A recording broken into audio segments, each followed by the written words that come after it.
खुलासे पर खुलासा, सामने आने लगा राजनीति का तमाशा।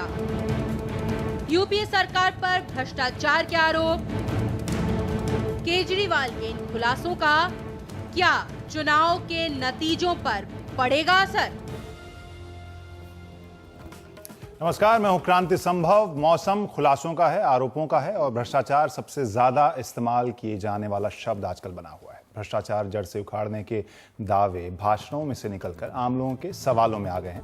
हाल में हमने कई ऐसे आरोपों की झड़ी देखी है जिन्हें आरोप लगाने वाले खुलासे कह रहे हैं। ऐसे में कई ऐसे नामों को घेरा गया जिनके खिलाफ ऐसे जोर से कभी भी आरोप नहीं लगे थे और अगर सवाल उठे भी थे तो इतनी चर्चा नहीं हुई थी।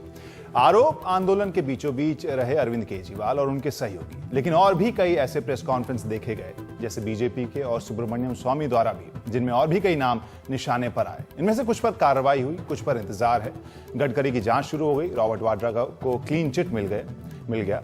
सरकार ने एलपीजी सिलेंडर का दाम बढ़ाकर अचानक कम किया। वैसे ये भी ध्यान देने वाली बात है कि दो दिन पहले ही गैस बेसिन के कामकाज पर आरोप लगे थे, उसे महंगाई से जोड़ा गया था। उड़ीसा में सरकार ने 27 खनन कंपनियों को नोटिस भी भेजा इस आरोप के साथ कि जरूरत से ज्यादा वहां माइनिंग हो चुकी है। कई नेता भी दबी जुबान में मानते हैं कि हर सिग्नेचर से पहले हिचकिचाहट आजकल साफ देखी जा रही है। इन सभी जानकारियों को देने का मतलब ये नहीं कि इन सब आरोपों और आंदोलनों की वजह से ये सब हो रहा है, लेकिन एक ही वक्त में हो रही इन घटनाओं को अलग अलग भी शायद नहीं देखा जा सकता। बड़ी पार्टियां इसमें केजरीवाल के रोल को महत्वपूर्ण नहीं मानती, लेकिन मेट्रोपॉलिटन शहरों में चर्चा का विषय जरूर है और सवाल बार बार यही उठ रहा है कि जमीनी स्तर पर इन सब का असर होगा कि नहीं। आज बड़ी खबर में हम यही सवाल पूछ रहे हैं, भ्रष्टाचार के खिलाफ मुहिम का जमीनी स्तर पर क्या असर होगा? क्या भ्रष्टाचार के खिलाफ मुहिम का असर आने वाले चुनाव में भी दिखेगा या उनके बाद वाले चुनाव पे?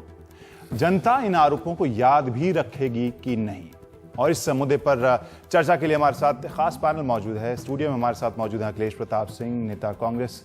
इसके अलावा ओबी से हमसे जुड़ रहे हैं Vijay Goyal, general secretary BJP. Gopal Rai हमारे साथ, इंडिया अगेंस्ट करप्शन के सदस्य और अरविंद केजरीवाल के सहयोगी। आपने कई प्रेस कॉन्फ्रेंस में इनको देखा होगा। अभय कुमार दुबे सोशल साइंटिस्ट हैं, वो हमारे साथ स्टूडियो में हैं। इसके अलावा उर्मिलेश, वरिष्ठ पत्रकार, जुड़ रहे हैं। और सबसे पहले हम, चूंकि मामला बिल्कुल नया है और आज ही चुनाव प्रचार खत्म हुआ, अखिलेश जी आपसे हम पूछना चाहेंगे, हिमाचल प्रदेश के चुनाव अभी हैं, ये सभी चर्चाएं इतनी ज़्यादा हो रही, मीडिया में हो रही है, शहरों में जो डिनर्स होते हैं, लोग शाम में बैठे हुए यही सब बातें करते हैं, सड़क नुक्कड़ पर यही सब बातें करते हैं। इन सब का असर आपको लगता है कि राज्य की किसी बेसिक राजनीति पर पड़ेगा? देखिए, जनता बहुत जागरूक है, बहुत समझदार है। वो हर चीज़ों को अपने हिसाब से परखती है, जांचती है और अपना एक माइंडसेट बनाती है जी। और जो असेंबली के चुनाव होते हैं उसमें लोकल समस्याएं या लोकल जो इशूज होते हैं वो बहुत ज़्यादा काउंट करते हैं। इसलिए मेरा मानना है कि जो हिमाचल का चुनाव है, उस चुनाव में कांग्रेस पार्टी, जो अभी हम लोग पास फीडबैक आ रहा है, क्लियर मेजॉरिटी में आ रही है, क्योंकि वहाँ पे जिस प्रकार से चुनाव प्रचार हुआ है, जिस प्रकार से वहाँ पे हुकूमतें चली हैं और जिस प्रकार से करप्शन के भी चार्जेज रहे, उसमें भी बीजेपी पे ही ज़्यादा डैमेज हुआ है। और जो लोगों को उम्मीद है वहाँ पे अब कांग्रेस पार्टी से ज़्यादा है, क्योंकि वहाँ पे जो नेतृत्व है, वहाँ पे जो कांग्रेस का काडर है वो काफ़ी मजबूत है, जड़ें मजबूत हैं, लोग उब चुके हैं और उसका असर दिखेगा परिणाम जब आएगा। चलिए, ये कांग्रेस की तरफ से आई प्रतिक्रिया थी। विजय गोयल, आप हमारे साथ जुड़े हुए हैं, आप क्या कह रहे हैं इस मामले पर? समझता हूँ कि सरकारें ही अगर जनता को धोखा देने के अंदर लगेंगी तो जनता गुहार किससे करेगी? सरकारें चुनावों से पहले वायदा करती हैं, सरकारें चुनाव से पहले घोषणा करती हैं, अपनी घोषणा की हुई को वापस लेती हैं, दामों को कम करती हैं। जैसे ही चुनाव, अब आप देखिएगा ये जो एलपीजी गैस का मामला है, जिसके ऊपर 26 रुपए रात को इन्होंने बढ़ा के रातों रात उसको वापस ले लिया, वो सिर्फ इसलिए लिया क्योंकि कल हिमाचल के चुनाव हैं। जिस दिन हिमाचल के चुनावों की वोटिंग हो जाएगी उससे अगले दिन मैं शर्त लगा सकता हूं कि ये दाम दोबारा से बढ़ने वाले हैं। और ये पहली बार नहीं हो रहा। हमारे यहाँ जब यूपी के चुनाव थे और हमारे यहाँ जब दिल्ली के अंदर कॉरपोरेशन के चुनाव थे, उस समय सरकार को पेट्रोलों के दाम बढ़ाने थे। और वैसे तो सरकार कहती है कि पेट्रोल के दाम को हमने डी कंट्रोल कर दिया है, पर यूपी के चुनाव और कॉरपोरेशन के चुनाव तक इन्होंने पेट्रोल के 5 रुपए जो लीटर दाम बढ़े थे उसको बढ़ने से रोके रखा, सिर्फ इसलिए कि चुनावों के अंदर वोट डल जाएं। उसके तुरंत बाद एक दिन का भी बिना इंतजार किए उन्होंने ये बढ़ा दिए थे।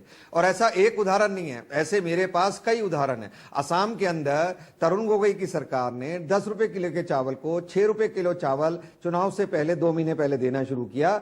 जिस दिन वोट डल गए उससे ठीक अगले दिन, यानी उन्होंने 6 दिन का और इंतजार नहीं किया, उससे ठीक अगले दिन उन्होंने वो 6 रुपए वाला चावल बंद कर दिया जो गरीबों को देते थे। आप इसके तथ्य निकाल कर इसी अविश्वसनीयता के बारे में कह रहे हैं कि आम जनता के बीच में यही धारणा तो लगातार बढ़ती जा रही है। क्या इसमें आम जनता जितनी जैसी प्रतिक्रिया मिलती है, जैसा आम रवैया लोगों का दिख रहा है, उसमें आप भी कांग्रेस से अलग नहीं आके जाते अगर आम लोगों की बात करें तो इस अविश्वसनीयता की बात पर? नहीं, मैंने तो हमारी पार्टी ने, अगर कोई उदाहरण हो तो बताइए, मैं उसके लिए माफी मांगने को तैयार हूं, जिसमें चुनाव से पहले कुछ घोषणाएं की हों या चुनाव से पहले कुछ रियायतें दी हों और ठीक चुनाव में वोट डलने के बाद उस रियायत को वापस ले लिया हो। किंतु मैंने केंद्र की इस कांग्रेस की सरकार और राज्यों की सरकार में ये देखा है। अब हमारे यहाँ ही दिल्ली के अंदर मुख्यमंत्री शीला दीक्षित ने 100 रुपए के फॉर्म बांटकर गरीब लोगों को यह भरोसा दिलाया कि हम तुमको मकान देंगे। उसमें एक मकान नहीं मिला, जिसको आप क्या कहेंगे? आप रिकॉर्ड में देखिए, लोकायुक्त भी उनके ऊपर टिप्पणी की। जी बिल्कुल, यहाँ तो ये आरोप और प्रत्यारोप तो हम इसकी उम्मीद कर रहे थे। गोपाल जी, आपको क्या उम्मीद है इस लंबे बहस के बाद, लंबे डिस्कोर्स के बाद, जहां बात हो रही है कि भ्रष्टाचार की लगातार चर्चा बढ़ रही है और जिसमें केंद्र में अरविंद केजरीवाल और इंडिया अगेंस्ट करप्शन कहीं ना कहीं है, चाहे बड़ी पार्टियां माने ना माने, लेकिन आपको लग रहा है कि कुछ असर होगा ग्रास रूट लेवल पे? नहीं, अभी इसका एक बड़े पैमाने पर जन जागरण में तो असर दिख रहा है। कल जिस तरह से फर्रुखाबाद के अंदर सलमान साहब ने जिस तरह का माहौल बनाया था, उनके जो बयान आए थे, और वहीं से वो सांसद हैं, कल जिस तरह से वहाँ के लोग और देश भर से लोग अपने पैसे खर्च करके बसों में, ट्रेन में, अपनी तरह जिस तरह से वहाँ पहुँचे, तो ये असर दिख रहा है। जहाँ तक चुनाव तक का मसला है, अभी चुनाव तक ये आंदोलन और व्यापक रूप लेगा और हमें लगता है कि अगर पार्टियां इस पर अगर कोई सकारात्मक कदम नहीं उठाती हैं, जिस तरह से कि सलमान खुर्शीद साहब ने ये घटना हुई, विकलांगों का जो मसला आया, उसके बजाय उनका कार्रवाई हो, कुछ आए, उसके बजाय उनको विदेश मंत्री बनाया गया। इसका भी गुस्सा मुझे कल दिख रहा था वहाँ पर फर्रुखाबाद में।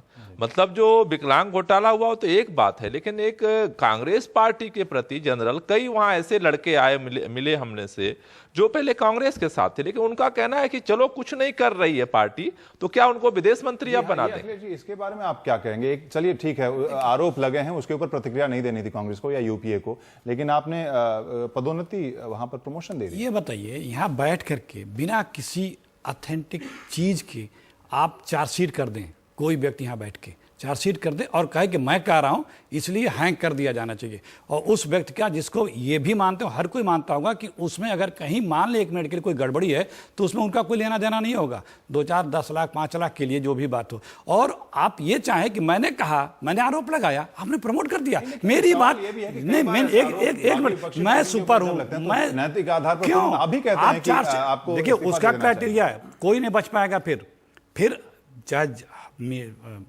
जर्नलिज्म हो, चाहे इंडस्ट्रियलिस्ट हो, चाहे पॉलिटिकल सर्किल हो, चाहे जो सर्किल हो, अगर नीचे लेवल पे कोई त्रुटि हुई है, कोई कमी हुई है, कुछ भी बंगलिंग भी कर सकते हैं। और उसके लेवल पे अगर आप मुखिया को नापने लगेंगे, बिना मुखिया पे आंच आए, सिर्फ इस बात के लिए कि नीचे लेवल पे कुछ हुआ है, 1 मिनट के मान मिले, तो कोई बचेगा नहीं। और दूसरी बात, ये जो एक फीलिंग बनती जा रही है कि मैंने ये कहा है, ये मैंने आरोप लगा दिया है, यही फाइनल वर्डिक्ट है, इन पर कार्रवाई क्यों नहीं हो रही है? किसी का 30 साल 40 साल का कैरियर है, जिसको पता है कि ये इसमें इन्वॉल्व नहीं है, इनसे कोई लेना देना नहीं है इन सब चीज़ों से, उसको आप कटघरे में खड़ा करें और ये दम्भ के साथ कहें कि मैंने आरोप लगा, आपने प्रमोट कर दिया।